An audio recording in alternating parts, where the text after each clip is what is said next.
दोस्तों, शिव के निर्दलीय विधायक रविंद्र सिंह भाटी के साथ में एक बार फिर से खेला हो गया है। एक बार फिर से का मतलब यह है कि रविंद्र सिंह भाटी के साथ में यह पहली बार नहीं हुआ है, बल्कि समय समय पर इस प्रकार के रविंद्र सिंह भाटी के साथ में राजनीतिक खेल होते आए हैं और रविंद्र सिंह भाटी ने भी समय समय पर उनका सामना किया है। दरअसल आपको बता दें कि 12 जनवरी को भारत पाकिस्तान की सीमा से सटे आखिरी गांव रोहिड़ी के अंदर रविंद्र सिंह भाटी एक बहुत बड़ा सांस्कृतिक कार्यक्रम का आयोजन करवाने जा रहे थे, जिसकी अनुमति भी उन्हें पहले मिल चुकी थी। लेकिन ऐन कार्यक्रम से 2 दिन पहले ऐसा क्या होता है कि रविंद्र सिंह भाटी का वो कार्यक्रम निरस्त कर दिया जाता है। दरअसल आपको बता दें कि रोहिड़ी गांव के अंदर एक जो बहुत बड़ा म्यूजिक फेस्टिवल होने जा रहा था, जिसमें बाड़मेर जैसलमेर के जितने भी लोक कलाकार हैं वो वहां पे अपनी प्रस्तुतियां देने वाले थे। एक बड़ा कार्यक्रम होने वाला था और उसके बाद जिस तरह से रविंद्र सिंह भाटी ने पिछले 1 महीने में लगातार ये जो पूरा मामला था इसको जिस तरह से प्रमोट किया है, इसका प्रचार किया था, वो वाकई में काबिले तारीफ था। और ऐसा माना जा रहा था कि इस कार्यक्रम के अंदर हजारों नहीं बल्कि लाखों लोग भारत पाक की सीमा पर बसे उस रोहिड़ी गांव के अंदर आने वाले थे। लेकिन कार्यक्रम से ठीक 2 दिन पहले बाड़मेर की जिला कलेक्टर टीना डाबी उनको जो अनुमति मिली थी उसको निरस्त कर देती है, यानी कि रविंद्र सिंह भाटी का वो जो कार्यक्रम था वो अब रद्द हो चुका है। क्या इसके पीछे कोई राजनीतिक साजिश है? लोग तो यही मान रहे हैं। लोग ये भी मान रहे हैं कि अनुशंसा वाले नेताजी ने यहां पे रविंद्र सिंह भाटी का एक बार फिर से यहां पे ये खेल खत्म किया है। दरअसल आपको बता दें कि शुरुआत के अंदर मैंने कहा था कि रविंद्र सिंह भाटी के साथ में एक बार फिर से ये खेला हुआ है। फिर से का मतलब यह है कि अगर रविंद्र सिंह भाटी के पूरे जीवन के ऊपर अगर हम प्रकाश डालें तो आपको बता दें कि जब रविंद्र सिंह भाटी छात्र नेता थे, छात्र राजनीति में आए थे, एबीवीपी के कार्यकर्ता थे और एबीवीपी से अपनी टिकट की दावेदारी कर रहे थे।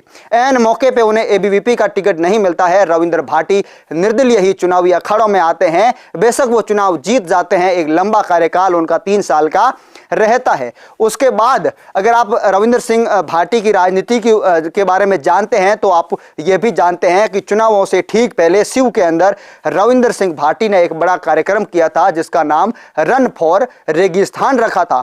वो कार्यक्रम रविंद्र भाटी का एक सफल कार्यक्रम रहा था और उसके बाद विधानसभा चुनावों में बहुत ही कम समय बचा था। रविंद्र सिंह भाटी शिव जनसंवाद यात्रा के रूप में यात्रा कर रहे थे और लोग यही मान रहे थे कि रविंद्र सिंह भाटी भारतीय जनता पार्टी के साथ में जाएंगे, वह भारतीय जनता पार्टी से अपनी टिकट की दावेदारी करेंगे। हुआ भी ऐसा। चुनावों से ठीक पहले रविंद्र सिंह भाटी भारतीय जनता पार्टी का दामन थाम लेते हैं, लेकिन फिर कुछ दिन बाद में पता चलता है कि टिकट रविंद्र सिंह भाटी की जगह स्वरूप सिंह खारा को मिल रही थी। बस फिर क्या था? फिर हुआ वही जो होना था। रविंद्र सिंह भाटी एक बार फिर से भारतीय जनता पार्टी के बागी बन जाते हैं और बगावत करके मैदान के अंदर उतरते हैं, मजबूती से चुनाव लड़ते हैं और शिव की जनता उन्हें चुनाव जिता देती है।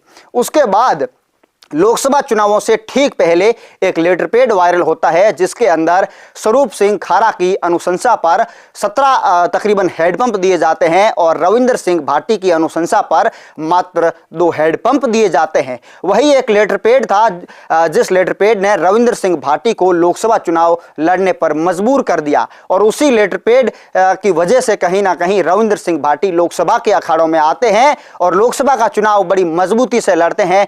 भारतीय जनता पार्टी जो अपने आप को विश्व की सबसे बड़ी पार्टी कहती है, 3 लाख से ज्यादा वोटों से 2019 के लोकसभाओं में जीतने वाले भाजपा के कैलाश चौधरी को इन चुनावों के अंदर 3 लाख वोट भी प्राप्त नहीं होते हैं। लोग कहते हैं कि यह रविंद्र भाटी का ही कमाल था जिन्होंने भारतीय जनता पार्टी को नंबर 3 पर धकेल दिया। उसके बाद में भी समय समय पर लेटर पैड वायरल होते हैं जिसमें स्वरूप सिंह खारा की अनुशंसा पर कार्य किए जाने का जिक्र उसमें दर्शाया जाता है। उसके बाद से भी रविंद्र सिंह भाटी के जो समर्थक है वो कहीं ना कहीं सरकार को लेकर के, इस बात को लेकर के नाराजगी है। लोग यह भी कहते हैं कि भाई जीता हुआ जो जनप्रतिनिधि है, विधायक है, उसकी अनुशंसा पे काम होना चाहिए, हारे हुए की अनुशंसा पे इस प्रकार का काम नहीं होना चाहिए। लेकिन ये बातें तो चल ही रही थी, लेकिन ये जो म्यूजिक फेस्टिवल था जिसको रविंद्र सिंह भाटी जिसका आयोजन करवा रहे थे, जिसकी चर्चा ना सिर्फ राजस्थान ना सिर्फ हिंदुस्तान बल्कि हिंदुस्तान के बाहर भी, आउट ऑफ कंट्री में भी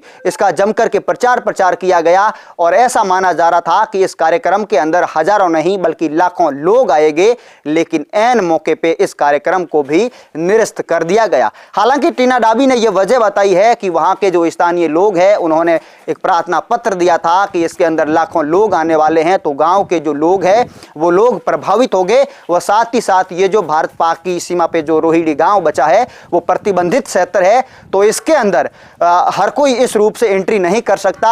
और दूसरी बात यह भी बताई गई कि रविंदर सिंह भाटी ने कोई आंकड़ा नहीं दिया है कि इतने लोग आने वाले हैं और उनका जो वेरिफिकेशन है वो किस प्रकार से होगा, इस प्रकार की कोई प्रक्रिया नहीं थी। अब इस मामलों में, इन दावों में कितनी सच्चाई है इस बात का तो पता नहीं, लेकिन यह बात बिल्कुल सच है कि रविंदर सिंह भाटी के साथ में एक बार फिर से बड़ा खेला हो गया है। राजस्थान की राजनीति के बारे में व रविंदर सिंह भाटी की राजनीति के बारे में आप लोग क्या सोचते हैं? आप लोग ये जो पूरा मामला हुआ है इसको लेकर के आप अपनी क्या राय रखते हैं? आप हमें कमेंट सेक्शन के अंदर जरूर बताइएगा।